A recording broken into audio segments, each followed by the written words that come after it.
आप सबका स्वागत है बैंक से चैनल पर। आज जो हम कवर करेंगे 8 जुलाई का डेली करंट कवर करेंगे। और आज के न्यूज़ में देखोगे तो एक न्यूज़ ऐसा है जो कि एग्जाम में पूछा जा सकता है, तो वो इंपॉर्टेंट है, उसको ध्यान देना। और आज माइंड मैप में ज़्यादा कंटेंट नहीं है, टेबलर में है, लेकिन इंपॉर्टेंट न्यूज़ है। वो पहला न्यूज़ है, हम उसके ऊपर ही पहले बढ़ते हैं। नेशनल अफेयर्स के ऊपर लॉन्चेस में पहला आ रहा है कि department of science and tech, जो कि मिनिस्ट्री ऑफ साइंस के अंदर आती है, इन्होंने लॉन्च किया है research development and innovation scheme. बहुत इंपॉर्टेंट स्कीम है, इसके बारे में बजट में ही बताया गया था, अब इसके बारे में कुछ डिटेल्स आया गया है। तो ये जो स्कीम है इसका भी फाइनल अप्रूवल मिल गया है। और क्यों दिया गया है, आरडीआई स्कीम को क्यों अप्रूव किया गया था, कि जो प्राइवेट सेक्टर है उसका रिसर्च और डेवलपमेंट को बूस्ट करने के लिए, ठीक है, कि रिसर्च एंड डेवलपमेंट आर&डी जो है बूस्ट हो प्राइवेट सेक्टर का, उसके लिए जो है आरडीआई स्कीम लॉन्च किया गया था इन बजट फॉर फाइनेंशियल ईयर 2025-26 में इसके बारे में बताया गया था। इसके बारे में और कुछ पढ़े तो मिलेगा आपको कि बजट में जो है इसमें 20,000 करोड़ रुपए जो है डिस्ट्रीब्यूट किए गए थे। बजट में बताया था कि 20,000 करोड़ रुपए दिए जाएंगे। अभी के टाइम पे देखें तो अभी के टाइम पे जो है 1,00,000 करोड़ रुपए, इसका मैं एग्जैक्ट वैल्यू बोलूँ तो 99,771 करोड़ रुपए जो है डिसबर्स किया गया है। ये कहीं कहीं आपको न्यूज़पेपर में 1,00,000 रुपए मिलेंगे, क्योंकि 1,00,000 के आसपास है तो इसलिए कहीं कहीं न्यूज़पेपर में 1,00,000 है, बट एग्जैक्ट वैल्यू के बारे में बात करें तो 19,771 करोड़ रुपए जो है डिसबर्स किया गया। अब बात करें कि कौन जो है इसको फंड जो है करने वाला है, ठीक है, इसको जो है फंड कौन जो डिस्ट्रीब्यूट करने वाला है वो आपको मिलेगा। अनुसंधान नेशनल रिसर्च फाउंडेशन जो न्यू दिल्ली में है, ये पूरा का पूरा फंड जो है डिस्ट्रीब्यूट करेगा। मैं इसकी थोड़ी आपको फंडिंग बताता हूँ, कैसे जो इसकी फंडिंग होने वाली है। ऑफिशियली तो 2 फंडिंग है, बट मैं आपको थोड़ा 4 फंडिंग बताऊंगा, प्रॉपर प्रोसेस बताऊंगा कैसे जो है ये फंडिंग जो है डिस्ट्रीब्यूट होने वाला है। स्टार्टअप्स कैसे जो है, जो आर&डी स्टार्टअप्स है उनको कैसे फंडिंग मिलने वाली है। तो टायर 1 के अंतर्गत क्या होगा, टायर 1 के अंतर्गत जो गवर्नमेंट है, गवर्नमेंट जो है वो फंड करेंगी, जो मैंने आपको बताया ANRF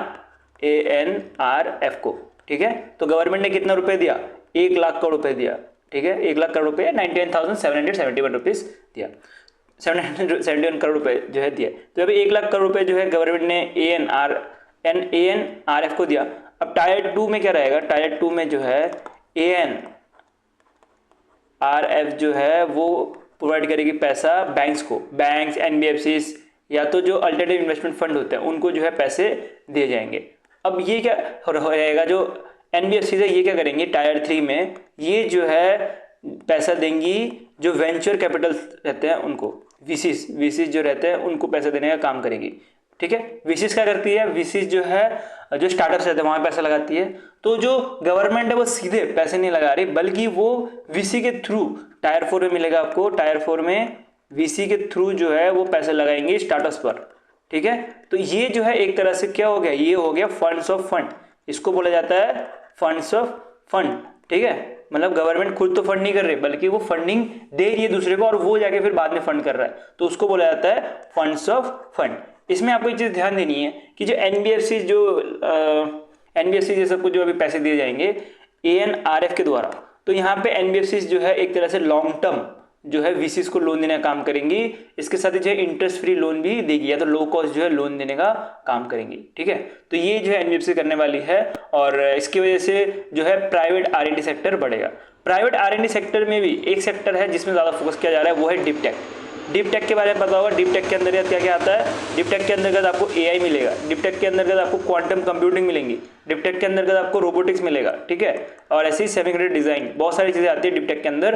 तो यहाँ पे जो है मोस्टली फंड किया जाएगा। और कौन सा फंड यूज किया जाएगा, इसमें स्पेशल पर्पज फंड यूज किया जाएगा। स्पेशल पर्पज फंड का मतलब क्या हुआ, ये फंड जो है सिर्फ डीप टेक के लिए ही यूज किया जाएगा, ठीक है, बाकी कहीं पे यूज नहीं किया जाएगा ये फंड। देख सकते हो deep tech funds of funds, मतलब गवर्नमेंट डायरेक्टली नहीं बल्कि इनडायरेक्टली फंड्स कर रही है, तो इसलिए इसको फंड होना गया है। और डीप टेक के अंदर बताया कि एआई, क्वांटम कंप्यूटिंग सारे आती है, तो सबके लिए जो है पैसे दिए जाएंगे। ऑफिशियली जो मैंने टायर बताए थे 4 टायर, उसमें टायर 1 और टायर 2 जो है ऑफिशियल है, बाकी सारे अनऑफिशियल है। मैंने आपको पूरा प्रोसेस बताने के लिए वो चीज़ की है। अब बात करें कि ये जो अर्ली स्टार्टअप रहते हैं वो मोस्टली फोकस किया गया इसके अंतर्गत, और ये जो है जो क्रिटिकल टेक्नोलॉजी है उसको भी एक्विजिशन की जाएंगी, उसको भी सपोर्ट किया जाएगा अंडर दिस स्कीम, ठीक है। तो ये सारे इंपॉर्टेंट ऑब्जेक्टिव्स है, इसको थोड़ा पढ़ लेना, बल्कि मैंने आपको सारा थोड़ा प्रोसेस बता दिया क्या क्या रहने वाला है, ठीक है। मोस्टली जो फंडिंग का प्रॉब्लम होता है प्राइवेट आर&डी सेक्टर्स को, वो कवर करने का काम करेगा ये स्कीम। नेक्स्ट में बढ़ते हैं। तो नेक्स्ट न्यूज आ रहा है महाराष्ट्र गवर्नमेंट की तरफ से हजिंग डेस्क जो है एक तरह से महाराष्ट्र गवर्नमेंट ने जो फार्मर्स है उनके लिए लॉन्च किया गया है पुणे में। ये एक तरह का प्रोजेक्ट है, स्मार्ट प्रोजेक्ट, इसके अंतर्गत जो है इसको लॉन्च किया गया है। इन्होंने कोलैबोरेट किया national community and derivative exchange के साथ और institute of community market and research के साथ। ये तो चलो ये सब तो पढ़ने लायक चीज़ है, बट ये है क्या उसको समझते हैं। देखिए अब मान लेते हैं कोई फार्मर है, ठीक है, फार्मर ने जो है कोई क्रॉप उगाया, कॉटन उगाया मान लेते हैं, ठीक है, कॉटन उगाया। अब वो कॉटन जो है पहले तो वो 7,000 रुपये में जो है 7,000 पर क्विंटल करके बेच रहा था, बट क्या हुआ कि बारिश आ गई, बारिश आने की वजह से वो कॉटन का जो है प्राइस कम हो गया, इनडायरेक्टली बोल सकते हो, या तो जब मार्केट में सप्लाई ज़्यादा हो गया तो तब कॉटन का प्राइस कम हो गया। अब जो है वो 5,000 रुपये पर क्विंटल करके बेच रहा है। तो इसको देख सकते हो सीधा का सीधा 2,000 रुपये का जो है यहाँ पे नुकसान हो गया। तो ये 2,000 रुपये का नुकसान ना हो उसके लिए गवर्नमेंट ने ये हडजिंग टैक्स निकाला है। इसके अंदर क्या रहेगा, जो फार्मर रहेगा वो अपना पैसे जो है पहले लॉक कर सकता है, 7,000 पर क्विंटल करके पहले लॉक कर सकता है। उसके बाद प्राइस डाउन होगा तब भी जो है उस फार्मर को जो है 7,000 करके मिलेंगे। इसके लिए महाराष्ट्र गवर्नमेंट ने बोला है वो जो फार्मर रहेगा उसको जो है FPO में जो है रजिस्टर करना पड़ेगा। FPO क्या रहता है, फार्मर प्रोड्यूसर ऑर्गेनाइजेशन रहता है, ठीक है, FPO में रजिस्टर करना पड़ेगा। FPO कौन बना सकता है, जब 10 या 10 से ज़्यादा फार्मर्स एक साथ जुड़ जाए तब जो है FPO बनाया जा सकता है। तो फार्मर को पहले तो FPO का पार्ट होना पड़ेगा, उसके बाद जो है अपना जो भी प्राइस है उसको लॉक कर सकता है फॉर कम्युनिटी फ्यूचर मार्केट के लिए, ठीक है, जिसके अंतर्गत वो जो फार्मर है उसको मिनिमम सपोर्ट प्राइस, उसके साथ इनकम स्टेबिलिटी भी रहेगी, ठीक है। तो ये पूरा का पूरा न्यूज़ है। और इसके अंतर्गत जो आपको मिलेगा कॉटन, टर्मरिक, मेज, ये अभी के टाइम पे 3 महाराष्ट्र गवर्नमेंट रखे गए हैं और फ्यूचर में प्लान है ऐसे और भी ज़्यादा क्रॉप्स ऐड होंगे, बट अभी के टाइम पे आपको 3 याद रखना है। समझ आ गया होगा कि जो प्राइस है उसको लॉक करने के लिए ये चीज़ की गई है। जैसे कि आपने देखा होगा कि जो फ्लाइट के प्राइस है वो भी लॉक किए जाते हैं GoIBBO या तो मेक माई ट्रिप में, वैसे ही कुछ समझ सकते हो कि फार्मर जो है अपना क्रॉप का जो है प्राइस जो है लॉक कर सकता है अंडर दिस, ठीक है। नेक्स्ट चलता है, नेक्स्ट बड़े लॉन्चेस के ऊपर। तो ये आ रहा है कि यूनाइटेड नेशन एनवायरनमेंट प्रोग्राम जो केन्या बेस्ड है, इन्होंने लॉन्च किया नेशनली डिटरमिनेटेड कंस्ट्रीब्यूशन कूलिंग गाइडलाइन 2025 का। ये जो गाइडलाइन है इसके अंतर्गत जो ऑब्जेक्टिव है कि इंडिकेट करना cooling solution into climate action plan में for both adaptation and mitigation के लिए। इसके अंतर्गत जो बोला गया ये इंपॉर्टेंट है कि 7% ऑफ द ग्लोबल एमिशन करने का टारगेट है और एम है कि 2050 तक जो है 60% रिड्यूस भी हो जाए, ठीक है। तो कूलिंग का जो है वो देख सकते हो 7% of the global green house gas का हो चुका है। बाकी यहाँ पे जो भी डिटेल है इसके बारे में आपको जो PDF आएगा वहाँ पे मिल जाएगा, ठीक है। यहाँ पे पढ़ने लायक कुछ है नहीं ज़्यादा, ठीक है, क्योंकि ये तो एक तरह से क्या देखा जाए तो एक तरह से ये गाइडलाइन है जो कि इंटरनेशनल गाइडलाइन है, इंपॉर्टेंट है, पर देखा जाए तो इतना इंपॉर्टेंट नहीं है इसमें, ठीक है। तो इसमें आपको सिर्फ ऑब्जेक्टिव याद रखना है, इसके साथ जो 7% of the green house emission है इसको थोड़ा ध्यान देते हुए चलना है, ठीक है। नेक्स्ट न्यूज़ बढ़ते हैं। नेक्स्ट न्यूज़ भी साइंस एंड टेक की तरफ से आ रहा है, जो कि देखोगे तो आपको मिलेगा कि जापान ने लॉन्च किया है GOSAT GW क्लाइमेट सैटेलाइट। अभी जो GW क्लाइमेट सैटेलाइट है ये एक तो जापान का है, तो यहाँ से कुछ मुझे चांसेस कम है क्योंकि इसरो का होता तो अच्छा खासा क्वेश्चन बनता। आपके इंपॉर्टेंट क्या है कि जापान का सैटेलाइट है और ये सैटेलाइट क्या करने वाला है, जैसे नाम से काम पता लगता है तो उसका क्लाइमेट जो है सैटेलाइट है, मतलब क्लाइमेट चेंज को जो है देखा जाएगा इस सैटेलाइट के द्वारा। कौन से क्या क्या देखा जाएगा इसके अंदर, जो ग्रीन हाउस गैसेस है और जो वाटर साइकिल है उसको जो है ऑब्जर्व किया जाएगा जापान के, ठीक है। तो इसलिए जो है जापान में इसको लॉन्च किया गया। नेक्स्ट चलिए फर्स्ट इन न्यूज़ में, तो इसमें आ रहा है मिलेगा आपको कि इंडिया का पहला globally design solid state drive, आपको पता होगा HDD हार्ड ड्राइव है, सॉलिड स्टेट ड्राइव पता होगा। तो जो SSD है ये इंडिया का पहला इंडिजिनियसली बनाने वाला जो माइक्रोसॉफ्ट कंपनी है, माइक्रोमैक्स इन्फोटेक और फिर फिनिसन टेक्नोलॉजी तो ताइवान की है, दोनों ने मिलकर एक कंपनी है जिसका नाम है मिफी सेमीकंडक्टर लिमिटेड। ये इन्होंने जो है इंडिया का पहला locally design made enterprise SSD drive बनाया है, ठीक है। तो ये इंपॉर्टेंट बन जाता है, बस इसके लिए ये इंपॉर्टेंट है कि ये ड्राइव किसने बनाई है आपको पता होना चाहिए। ये मिफी ने बनाया है, मिफी, और मिफी में जो मी है उसका मतलब हो गया माइक्रोमैक्स और जो फी है उसका मतलब हो गया फिजन टेक, ठीक। नेक्स्ट आता है, नेक्स्ट न्यूज़ पढ़ते। तो नेक्स्ट न्यूज़ आ रहा है ATL एक कंपनी है, ठीक है, हैदराबाद बेस्ड कंपनी है। इन्होंने इंडिया का पहला प्राइवेट कम्युनिकेशन सर्विस बनाया है। अभी private communication satellite communication service है क्या, इसको सिटकॉम भी बोल सकते हो।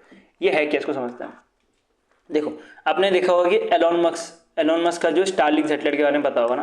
स्टारलिंक सैटेलाइट के अंदर क्या करता है, वो इंटरनेट देने का काम करता है बाय यूजिंग सैटेलाइट। ये सेम चीज़ ही होने वाली है, बट यहाँ पे जो आपको सैटेलाइट मिलने वाली है वो जियो स्टेशनरी सैटेलाइट होने वाली है। ठीक है, तो जियो स्टेशनरी ऑर्बिट में उड़ने वाला है। बल्कि जो स्टारलिंक सैटेलाइट है एलोन मस्क का या अमेजोन का जो क्लूपर है, वो सारे जो है आपको लो अर्थ ऑर्बिट में मिलने वाले हैं। अब ये लो अर्थ ऑर्बिट या तो मैं जो जियो स्टेशनरी सैटेलाइट ऑर्बिट बोल रहा हूँ, ये है क्या उसको समझते हैं। अब मान लेते हैं ये हमारा अर्थ है, ठीक है। अर्थ के अगर हम एक ऊपर चले, एटमॉस्फेयर के थोड़े से ऊपर चले, और ये मिलेगा आपको 100 से लेके कुछ 2000 किलोमीटर तक ऊपर, तो ये इस वाले जोन को बोला जाता है LEO, मतलब लो अर्थ ऑर्बिट। उसके ऊपर जो है वो आता है 2000 से लेके 35,000 तक, वो आता है मीडियम अर्थ ऑर्बिट, ठीक है। उसके बाद 35,000 के ऊपर जो है वो आता है GEO, मतलब जियो स्टेशनरी सैटेलाइट ऑर्बिट। अब ये जो इंडिया का जो पहला ATL सैटेलाइट बन रहा है, ATL सैटेलाइट आपको यहाँ पे मिलने वाला है, यहाँ पे इसको डिस्ट्रीब्यूट किया जाएगा। और अगर बात करें जो एलोन मस्क का सैटेलाइट है, दूसरे जितने सैटेलाइट्स हैं वो आपको LEO में मिलने वाला है, ठीक है। एलोन मस्क का सैटेलाइट मान लेते हैं हम यहाँ पे। अब यहाँ पे एक प्रॉब्लम होती है, जो LEO सैटेलाइट होता है कि ये मैक्सिमम ज़्यादा से ज़्यादा सैटेलाइट डालने पड़ते हैं, क्योंकि ये अर्थ के सामने है। अर्थ के सामने तो कम से कम कवरेज दे पाता है। लेकिन अगर बात करें जो LTE सैटेलाइट है, जो अभी बनाया गया है इंडिया के द्वारा, बनाने जाने वाला है, 2028 में इसको रिलीज किया जाएगा, वो जो है आपको GEO जो ऑर्बिट है वहाँ पे मिलेगा। तो यहाँ ये जो सैटेलाइट, एक सैटेलाइट या दो सैटेलाइट मैक्स टू मैक्स बिठाने में भी पूरा का पूरा इंडिया कवर्ड हो जाएगा। बट प्रॉब्लम क्या है कि अगर GEO सैटेलाइट जो रहेंगे वहाँ पे जो है इंटरनेट की स्पीड कम मिलेगी, लेटेंसी कम होगी। अगर बात करें LEO जो सैटेलाइट्स रहेंगे वहाँ पे लेटेंसी ज़्यादा रहेगी, मतलब स्पीड ज़्यादा मिलेगी। तो ये एक प्रॉब्लम है, बट इसमें एक सैटेलाइट यूज़ करने से काम बन जाएगा, और थोड़ा स्पीड की प्रॉब्लम तो होने वाली है इसमें, ठीक है। तो इसके बारे में अप्रूवल दिया गया था इन स्पेस के द्वारा, अहमदाबाद के द्वारा, और ये इंडिया का पहला प्राइवेटली सैटेलाइट कम्युनिकेशन सर्विस देने का काम करेगा। टोटल इनिशियल इन्वेस्टमेंट 3,000 करोड़ रुपये जो किया गया है, और ये कम्पीट करे जो एलोन मस्क का जो स्टारलिंक है उसके साथ जो अमेजोन जो जेफ बेजोस का क्रीपर है, ये सब के साथ जो है टक्कर देगा। इसके अंदर वन वेब भी मान सकते हो, इसके अंदर भारत एयरटेल भी इसका पार्ट है, ठीक है। तो इसके बारे में बात करिए, सैटेलाइट जो है टोटल 4 टन का होने वाला है वेट, और मैंने आपको ऑलरेडी बताया 35,000 किलोमीटर के आसपास जो रहता है अबव द अर्थ, वो आपको GEO सैटेलाइट मिलता है, GEO ऑर्बिट मिलता है। इसका मैक्सिमम जो इंटरनेट की स्पीड हो रही है वो 100 Gbps का रहने वाला है। मैंने आपको ऑलरेडी बताया कि लो लेटेंसी रहता है, इसमें स्पीड कम मिलता है, ठीक है। तो 100 Gbps तक जो इसकी स्पीड रहने वाली है। उसके बाद बात करें कवरेज की, एक सैटेलाइट से जो है पूरा पैन इंडिया कवर हो सकता है, क्योंकि ये GEO ऑर्बिट में रहेगा। अगर LEO ऑर्बिट में रहता तो ज़्यादा से ज़्यादा सैटेलाइट डालने पड़ते, क्योंकि वो एक एक जगह पे जो है ज़्यादा फोकस कर पाता है, क्योंकि सामने हो जाता है ना अर्थ के। अब मान लेते हैं कि ये LEO है और ये अर्थ है, ठीक है। तो अर्थ के जितना नीचे रहेगा उतना कम जो है वो फोकस कर पाएगा। अगर जियो के बारे में बात करें वो और ऊपर रहेगा, तो वो और ऊपर से जो है पूरा पूरा फोकस कर पाएगा पूरे अर्थ के ऊपर, ठीक है। आई थिंक मैं कुछ ज़्यादा डीप में चला गया, बट इंपॉर्टेंट था वैसे समझाना, तो इसलिए मैं थोड़ा समझा दिया आपको इसको। नहीं चलते, अफ्रीका की पहली कंट्री बनी है, और यह जो है WHO का गोल्डन टायर स्टेटस मिला है। इसके ऊपर जो WHO ने इसके बारे में बताया था। अब ये गोल्डन टायर स्टेटस है क्या? जो मदर से जो HIV फैलता है वो जो है अचीव कर लेता है जो कंट्री, उसको जो है गोल्डन टायर स्टेटस के तौर पे दिया जाता है, ठीक है। तो अभी के टाइम पे WHO के हेडक्वार्टर के बारे में बात करें, तो अभी के टाइम पे नहीं, तो ये तो पहले से चल ही रहा है। तो जेनीवा स्विट्जरलैंड में है, और टोटल 3 तरह के जो है इनिशिएटिव लिए गए थे, ठीक है, ये पार्टनरशिप किए गए थे। तो ये आपको मिलेगा कि एक तो WHO है, उसके साथ जो UNAID है और UNICEF है, तो ये सारे पार्ट लेके जो है ये WHO का जो गोल्डन स्टेटस देने का काम करता है। और ये जो है अभी जो बोट्सवाना जो अफ्रीका की कंट्री है इसको दिया गया, ठीक है। पहली कंट्री बनी है बोट्सवाना, जो कि HIV फ्री है, ठीक है। हाई बर्डन जो HIV ग्लोबली रिकॉग्नाइज कंट्रीज होती है उसमें से फ्री हो चुकी है। अपना जो completely mother to children HIV रहता है उसको जो है पूरा का पूरा हटा दिया गया है, ठीक है। नेक्स्ट एक इन्वेस्टमेंट का न्यूज़ है कि जो एशियन इंफ्रास्ट्रक्चर इन्वेस्टमेंट बैंक है, जो कि बेल्जिंग चाइना में बेस्ड है, इन्होंने लोन दिया है आदित्य बिरला कैपिटल को, जो कि एक तरह की NBFC है। कितना? 13,001 करोड़ का जो है लोन दिया है, ठीक है। तो ये ग्रीन फाइनेंसिंग के लिए लोन दिया गया है, ग्रीन प्रोजेक्ट के लिए ये लोन दिया गया है। मतलब ये जो है renewable energy, solar power, wind energy, इसमें ज़्यादा फोकस करने के लिए ये लोन दिया गया है। ये एक तरह का नॉन कन्वर्टेबल डेब्टनेस लोन है। इसका मतलब क्या हुआ, अदानी को जैसे कि ये लोन दिया गया है, ठीक है, अदानी को लोन दिया 13,001 करोड़ रुपए का, तो इसका मतलब ये नहीं है कि एशियन बैंक जो है बाद में अदानी का शेयर खरीद पाएंगी, इसलिए इसको बोला गया नॉन कन्वर्टेबल डेब्टनेस। मतलब कि अब जो है अदानी का शेयर नहीं खरीद पाएगी, अगर कन्वर्टेबल रहता तो अदानी का शेयर खरीद पाती, ठीक है। तो इसलिए ये चीज़ आपको थोड़ी ध्यान देनी है। और टोटल 3 साल का ये लंबा इन्वेस्टमेंट रहने वाला है बाय AIIB के द्वारा। नेक्स्ट चलते हैं, नेक्स्ट आ रहा है, अब अदानी बिरला कैपिटल के बारे में बात कर लिया, अब अदानी के बारे में बात करते हैं। अदानी एयरपोर्ट होल्डिंग लिमिटेड जो कि एक अदानी का एंटरप्राइज है, उसके साथ अपोलो ग्लोबल मैनेजमेंट, दोनों मिलके जो मुंबई इंटरनेशनल एयरपोर्ट है, इसको जो है $1 बिलियन पैसे दिए गए हैं। क्यों? क्योंकि जो मुंबई का जो इंटरनेशनल एयरपोर्ट है उसको और ज़्यादा डेवलप करने के लिए, ठीक है। तो इसके अंदर 1 बिलियन में आपको मिलेगा कि 750 मिलियन जो है वो एज अ रीफाइनेंसिंग के तौर पे दी जा रही है। रीफाइनेंसिंग का मतलब जो लोन पुराना लोन चुकाने के लिए जो नया लोन लेना होता है तो उसको रीफाइनेंसिंग बोला जाता है, ठीक है। तो इसकी मैच्योरिटी जो है जुलाई 2019 में होंगी। अब नेक्स्ट जो है आपको मिलेगा एडिशनल और फंड भी दिया जाएगा 250 मिलियन का, ठीक है, $250 मिलियन भी पैसे दिए जाएंगे। इंडिया को जो है फर्स्ट इन्वेस्टमेंट ग्रेड जो BBB या तो स्टेबल के तौर पे जो है प्राइवेट बॉन्ड इंश्योरेंस इन एयरपोर्ट इंफ्रास्ट्रक्चर के तौर पे रखा जाता है, ठीक है। तो आपको पता होगा कि जितने भी रेटिंग एजेंसीज है वो डिफरेंट रेटिंग देती है, A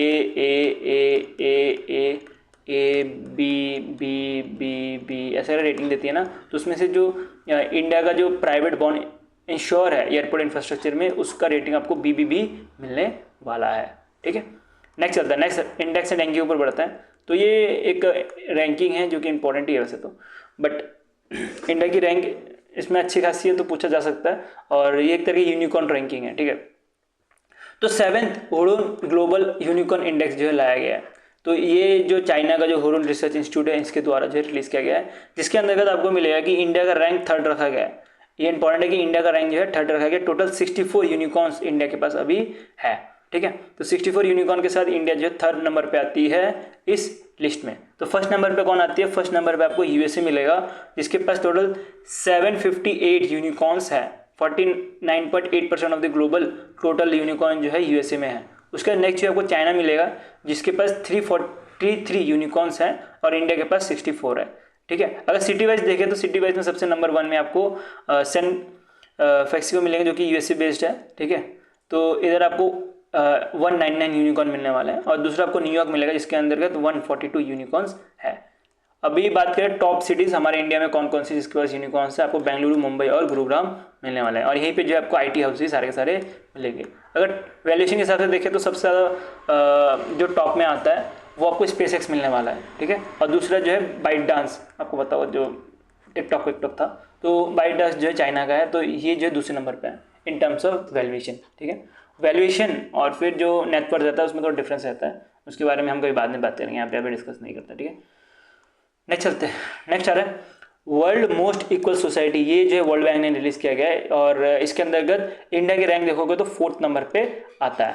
तो इंडिया का जो टोटल स्कोर था 25.5 था, ठीक है। इसके अंतर्गत जो है गिनी इंडेक्स यूज किया जाता है, कहीं पे लिखा, हाँ गिनी इंडेक्स यूज किया जाता है, और इंडिया को जो है मॉडरेटली लो कैटेगरी में रखा गया है, ठीक है। तो टोटल 167 कंट्रीज जो थी उसमें से इंडिया की रैंक 4th आई है in terms of most equal society के नाम पे, कितना जो है इक्वालिटी है सोसाइटीज़ में, उसके बेस में ये रैंक किया जाता है।